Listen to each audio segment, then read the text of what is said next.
Today students, today we are going to continue our topic that is global warming. ठीक है? Global warming के बारे में हमने पहले ही टॉपिक को एलैबोरेट कर चुके हैं, वर्ड बाय वर्ड सीख चुके हैं। ग्लोबल वार्मिंग किसको बोलते हैं, अ कैटास्ट्रॉफी इन द मेकिंग किसको बोलते हैं, ठीक है? तो उसके अलावा हमने ग्रीन हाउस गैसेस के बारे में जाना। अब मैंने आपको पहले ही बोला है कि आपकी जो बुक है, इसका जो कंटेंट है बुक में, जो आपका चैप्टर है ना, ये सब आपको पढ़ना है। क्यों पढ़ना है? Because your book is utmost important. ये आपकी बुक जो है, ये एमलगमेशन है ऑफ बहुत सारी बिट्स जो होती है ना, उन्होंने ये मिलकर अच्छी तरह से रिसर्च करके लिखी है ताकि बच्चों के लिए बेनिफिशियल हो, ठीक है?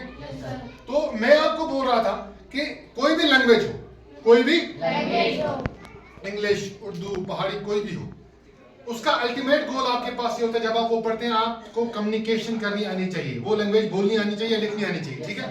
यही होता है ना अल्टीमेट गोल। तो लैंग्वेज सीखने के लिए आपको उसके वर्ड सीखने हैं, ठीक है? समझे बात? आपको उसके वर्ड सीखने हैं। अब मैंने आपको ये भी पहले क्लासेस में बोला है, ग्रामर किसको बोलते हैं? ग्रामर ग्रामर बोलते हैं रूल्स ऑफ अ लैंग्वेज। किसी भी लैंग्वेज के रूल्स। फॉर एग्जांपल मैं बोलूंगा, मैं गोलजी मतलब मैं बोलूंगा, मैं या पहाड़ी में बोलूंगा, या मुझे तलना, मुंह को तलना घेणी है, ठीक बोल रहा हूं? मुंह को तलना घेना है, ठीक? यहां पर रूल है, ठीक?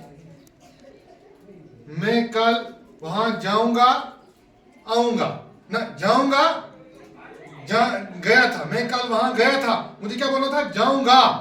मैंने क्या बोला? अगर मुझे आने वाले कल के बारे में बोलना है, future, that means there are rules. क्या है?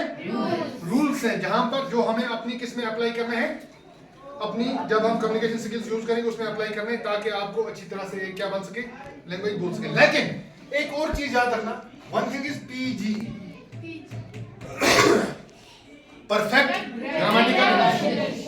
परफेक्ट ग्रामेटिकल इंग्लिश वो इंग्लिश है जिसमें 100% आइडियल और प्रिसाइज ग्रामर यूज होगा। वो जहां जिन कंट्रीज में लैंग्वेज इंग्लिश बोली जाती है ना, यूके में, यूएसए में, वहां पर परफेक्ट ग्रामेटिकल इंग्लिश नहीं बोलता है कोई। अगर आप परफेक्ट ग्रामर करेंगे तो वो बोलेंगे ये पागल है, समझे बात? वहां पर स्पोकन इंग्लिश है, जो हम आमतौर पर बातचीत करते हैं, समझे बात? परफेक्ट ग्रामेटिकल इंग्लिश हमें फॉर्मल लेटर्स में लिखते हैं, या फिर हमें जहां पर फॉर्मल स्पीच देनी होती है, अगर हम कम्युनिकेट करेंगे तो उसका वहां पर परफेक्ट ग्रामेटिकल इंग्लिश की जरूरत नहीं होती। यानी कि आप गलत लिखेंगे वो नहीं है, लेकिन परफेक्ट ग्रामेटिकल इंग्लिश का होना जरूरी नहीं है। आपको सिर्फ क्या होना चाहिए, ध्यान रखो, आपको सिर्फ क्या होना चाहिए? वर्ड्स याद होने चाहिए, ठीक है? फिर आप ग्रामर आस्ता आस्ता सीख लेते।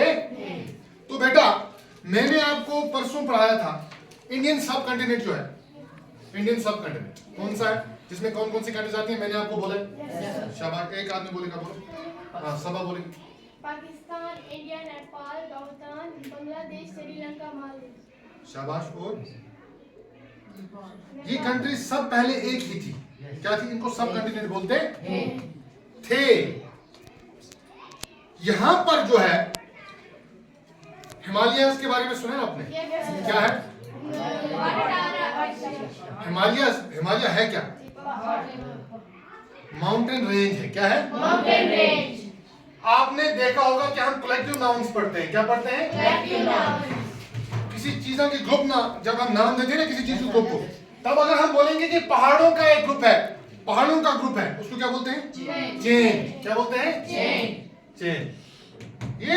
ये भी एक पहाड़ों का चेन है, एक रेंज है। कौन? हिमालय, ठीक है? जिसको वाटर टावर ऑफ एशिया बोलते हैं। वाटर टावर क्यों? वाटर टावर क्यों? एयरटेल टावर हम बोलेंगे क्योंकि वहां से एयरटेल के सिग्नल आते हैं ना। वाटर टावर क्यों? क्योंकि जो हिमालयन रीजन है वहां का 33,000 किलोमीटर जो है ग्लेशियर से ढका हुआ। ग्लेशियर का जहां पर 12 महीने बर्फ जमी रहती है, तो जहां पर बर्फ होगी ना वहीं से तो पानी आएगा। वाटर टावर ऑफ एशिया इसको इसलिए बोलते हैं क्योंकि वहां पर ग्लेशियर जो है वो, वहां पर ग्लेशियर का और 33,000 स्क्वायर किलोमीटर है, वहां से हमें पानी मिलता है। यहाँ के रिवर्स जो है, यहाँ के स्ट्रीम्स जो है, यहाँ के स्प्रिंग्स जो निकलते हैं, यहाँ के जो भी वाटर के सोर्सेज है ना, वो वहां से पानी उनको मिलता। समझ आई बात? हिमालय को हम वाटर टावर ऑफ एशिया बोलते हैं। अच्छा, लेकिन but one natural phenomena is set to change the very lives of these people as well as the rest of the world, endangering their very existence. याद रखना बेटा, endanger. Himalayan region is water tower of Asia, no doubt. Himalayan region is water tower of Asia. We are living in hinterlands, we are living in hilly areas, we are living in areas where snowfall is abundant, जहाँ पर बहुत सारी snowfall होती है ना? वहाँ से हमें पानी मिल सकता है आराम से, लेकिन there is a pernicious मैंने दसे ना किसको नहीं, किसको जो पता नहीं चलता है, pernicious disaster in the making. आज आप देख रहे हो today's current month कौन सा है? Today's 6th है, डेट क्या है? 8th of June, and we have yesterday we have experienced it, we have witnessed it that it was snowing at साधना में बर्फ हो रही थी. This is bizarre था ना, ये bizarre का मतलब बहुत अजीब चीज थी. This is something bizarre. Why? Because trends are changing, seasonal trends are changing due to global warming. समझे बात? यहाँ पर ऑथर जो है वो ये बोल रहा है कि नो डाउट, कोई उसमें शक नहीं है, कोई डाउट नहीं है कि हमें वाटर टावर ऑफ एशिया, हम हिली एरियाज में रहते हैं, स्नोफॉल अबंडेंट है, बट आवर वेरी एग्जिस्टेंस जो है वो इंडेंजर हो जाएगी. उसको क्या इंडेंजर किसको बोलते हैं? खतरा होना, बड़ा खतरा हो जाएगा उसको, ठीक है ना? Humanity is about to face the most devastating catastrophe that has not been encountered since the Black Death. Humanity जो है ना, इंसान जो दुनिया के हैं, Black Death एक डिजास्टर था, वो भी पेंडेमिक जैसे था, है ना? ब्लैक डेथ, उसमें बहुत सारे लोग मरे थे. इसी तरह से ह्यूमैनिटी को ऐसी ग्लोबल वार्मिंग की ऐसी परेशानी होने वाली है कि ब्लैक डेथ के बाद सबसे बड़ा डिजास्टर ग्लोबल वार्मिंग से होने वाला है, लेकिन हमें ये पता नहीं चला, because this is pernicious, this is insidious और लैटेंट. मैंने आपको बोला ये, ठीक, ये दिखेगा नहीं हमें, लैटेंट है, ठीक है? तो while people are still debating whether global warming is in progress, the general consensus among most scientists and researchers is that global warming has started and is going to increase at an uncontrolled rate in the very near future. 2 decades back, global warming was considered a Western concept, but now its impact is visible across the globe. आप सब book को अपनी को देखना, ठीक है बेटा? Today, places as cold as Kashmir are also experiencing the impact of global warming. The impact of global warming, ठीक है बेटा? अब यहां पर इस पैरा में क्या है, अगर आप अच्छी तरह से इसको देखोगे, लोग अभी भी डिबेट कर रहे हैं भाई ग्लोबल वार्मिंग है या नहीं है, क्योंकि अवेयरनेस नहीं. अगर जब आप पढ़ते हो स्कूल में आके, एजुकेशन आपको मिलती है, आपको फिर पता चलता है ग्लोबल वार्मिंग कोई चीज है, ग्रीन हाउस इफेक्ट कोई है. अगर हम आम आदमी को बोलेंगे भाई ग्लोब का टेम्परेचर इंक्रीज हो रहा है, ये हमें परेशानी हो रही है, बर्फ उसी की वजह से हो रही है, बारिश उसी की वजह से हो रही है, जरा वो मानेगा? नहीं माने. यहाँ पर डिबेटें चल रही है. पहले हम ये भी बोलते थे कि वेस्टर्न कंट्रीज का है ग्लोबल वार्मिंग सिस्टम, लेकिन अब कश्मीर जो है ना, इतना ठंडा इलाका हमारा है ना, यहाँ की क्लाइमेट क्या है? ठंडी है ना, कोल्ड क्लाइमेट है, मतलब टेम्परेट भी आप बोल सकते हैं, लेकिन कोल्ड है यहाँ पर, ठीक है? ज्यादातर हम सर्दी में ही रहते, यहाँ पर भी ग्लोबल वार्मिंग के इफेक्ट देखने को मिल रहे, बाकी जगहों की तो बात ही नहीं. सो हमें यहाँ से इन नटशेल हमें ये जानना है, हमें ये कंसेप्ट बनाना है कि global warming is a disaster in the making. Global warming is a disaster in the making. तो इन लास्ट 3 decades हमने लास्ट 3 decades में we have seen maximum pernicious devastation due to global warming. जो pernicious है, पेनिशियस mean अभी नजर नहीं आ रही है, वो आपको दिखेगी नहीं, but something is happening there, ठीक है? समझे बात? तो अगर आपको कोई पूछेगा वाटर टावर ऑफ एशिया किसको बोलते हैं? Himalaya region is known as water tower of Asia, ठीक है बेटा? शाबाश. Which is the greatest threat to humanity after black death? Greatest threat कौन सा ह्यूमैनिटी को ब्लैक डेथ के बाद? Global warming. समझे बात? आपको मैं ये पैरा पढ़ना भी आना चाहिए इंग्लिश में, ठीक है? ये ध्यान रखना मैं किस तरह पढ़ रहा हूँ, कौन सा वर्ड किस तरह प्रोनाउंसिएट कर रहा हूँ, ठीक है? Jammu and Kashmir is a unique in having more than 6% of land area under freshwater ecosystems that include subtropical lakes of Jammu, floodplain lakes of Kashmir Valley, high altitude Himalayan lakes, perennial lakes, perennial rivers. Perennial किसको बोलते हैं बेटा? Perennial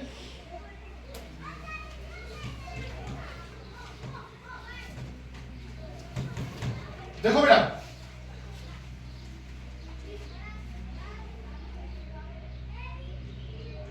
मैं बोलूंगा यहां पर हमारे इलाके में चश्मे निकलते हैं, स्प्रिंग्स निकलते हैं ना, वो खाली 2 महीने के लिए निकलते हैं। एक नाला बत्तामाजी हमारे यहां से स्ट्रीम जा रही है, ये तो पूरे साल चलती है ना। जो हर सीजन में जो नाला या नदी चलेगी उसको पेरेनियल बोलते हैं। क्या बोलते हैं? पेरेनियल। पेरेनियल क्या बोलते हैं? पेरेनियल। ठीक है।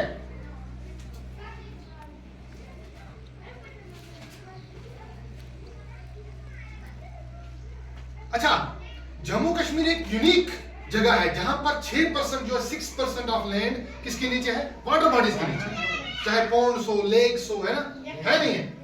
समझ रही बात?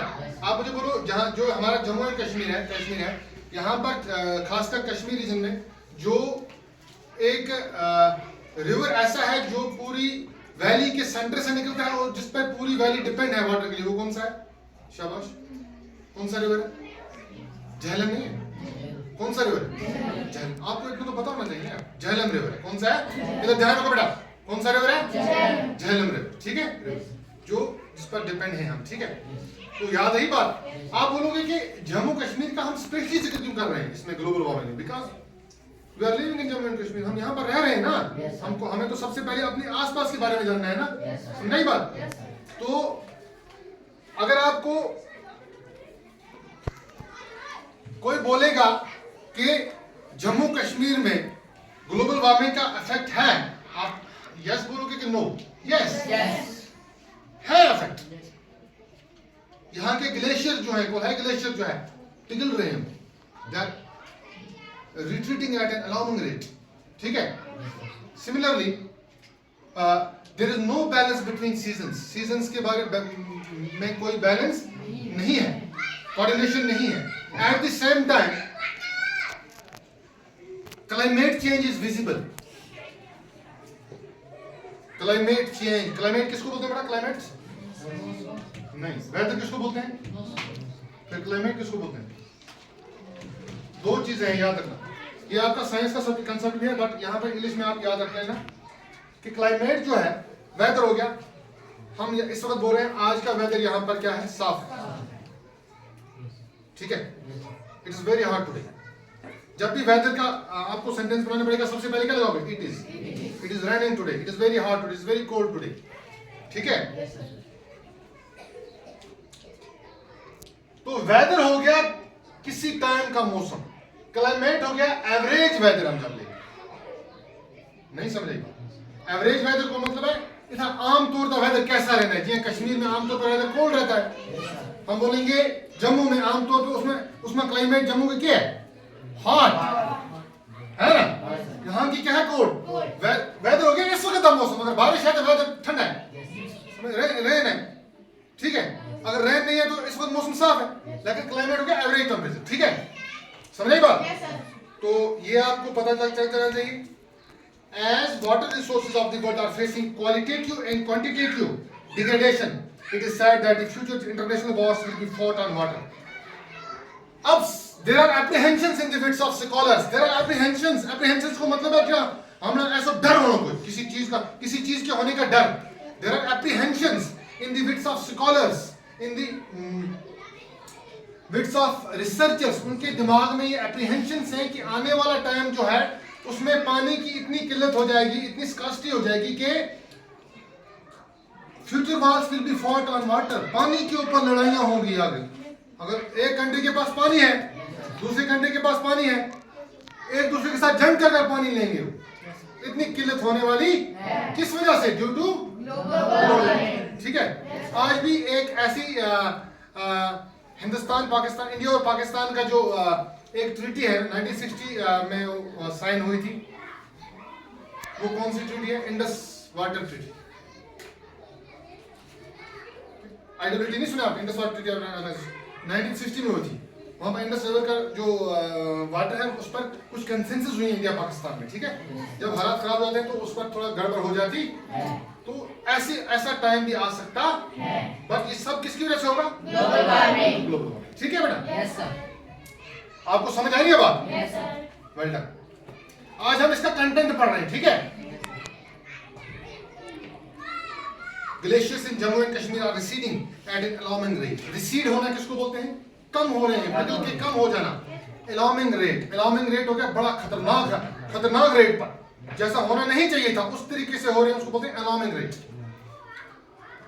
Compared to other glacial regions in the world, in Sulu Basin alone, we have lost about 16% of the glaciers in the last 40 years. Similarly, we have lost about 18% of the Kolhai Glacier, the main source of drinking water irrigation in the valley during this same period. Sulu Basin है ना, उसको 60% area हमने loss कर चुके हैं। क्या कर चुके हैं?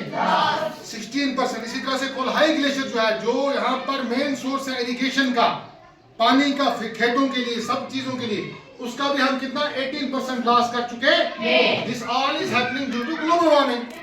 ठीक है ना? But common lay persons are not understanding this thing. Lay persons are not having cognizance that global warming is perniciously and seriously affecting our lives. We are going to face a disaster very soon. We are going to face a disaster which will affect us at an uncontrollable rate. समझ रही बात? जो हमें uncontrollable rate पर affect करेगा, which will devastate our future. Devastate को मतलब है तबाही मचा देगा। ये किसकी वजह से होगा? This all will happen due to global warming. So, what can we do? हम क्या कर सकते हैं? There are certain responsibilities जो हमें एम्ब्रेस करनी है, which we have to embrace to mitigate or to ameliorate. Mitigate को मतलब है कम करना effects of global warming. For example, जैसे आप लोग क्या कर सकते हैं?